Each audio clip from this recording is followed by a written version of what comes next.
nous sommes à la FRB, donc ce qui nous intéresse, c'est la biodiversité, mais aussi la recherche sur la biodiversité. Oui. Et la recherche française, globalement, manque de financement. Alors, bon, c'est classique, mais spécifiquement, la recherche sur la biodiversité manque de financement parce que les sciences de la biodiversité, l'écologie scientifique, sont des sciences un peu jeunes. Et donc, je me demandais ce que vous pouviez penser faire pour remédier à ça. Et en fait, tout à l'heure, à demi-mot, vous avez suggéré une possibilité, une solution. Il y a le crédit d'impôt recherche qui coûte 5 milliards d'euros à la France chaque année. Et de nombreuses organisations, y compris la Cour des comptes, ont dénoncé le fait que le dispositif était complètement inefficace. Et que du coup, peut-être qu'on pourrait prendre une partie de l'argent du crédit d'impôt recherche pour financer la recherche et la recherche sur la biodiversité. Oui, moi non mais très exactement. Moi je suis très frappé par l'insuffisance de moyens de nos organismes de recherche, et deux, quand même les problématiques de coordination entre nos organismes de recherche et nos organismes d'expertise, là c'est plutôt les organismes d'expertise, sur le plan national et sur le plan européen.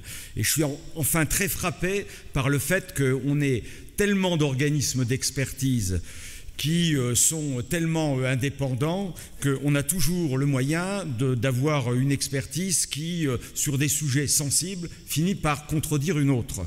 Et donc, à partir de ce moment-là, on a quand même du mal à aller dans le même sens. Bon. Et je crois vraiment qu'on pourrait capter un tout petit peu de moyens des crédits impôt recherche, ce que j'ai dit tout à l'heure, pour faire en sorte de se doter d'une expertise de qualité. J'ai un exemple très précis, pas dans le domaine de la biodiversité, mais dans le domaine de l'expertise. L'étude du professeur Serralini sur les OGM, qui a réuni, je ne sais plus, c'est 5 millions d'euros, je crois, 5 millions d'euros, difficilement, qui a mis en place une étude très intéressante, sauf que dès qu'il a sorti l'étude, on a dit ouais, mais la controverse, c'est pas sur une variété de rats, mais plusieurs variétés de rats et sur plusieurs cycles de rats. Il fallait pas 5 millions d'euros, mais il en fallait 20 millions. On aurait trouvé 20 millions là-dedans. On aurait quand même réglé les problèmes de controverse scientifiques. Et nos agences ne sont pas suffisamment dotées de moyens. Et sur certains domaines particuliers, il faut qu'on fasse un zoom avec toutes les organisations concernées, en disant mais il y a un problème dans ce domaine, on va jusqu'au bout, on y met les moyens, et puis après on passe à un autre sujet.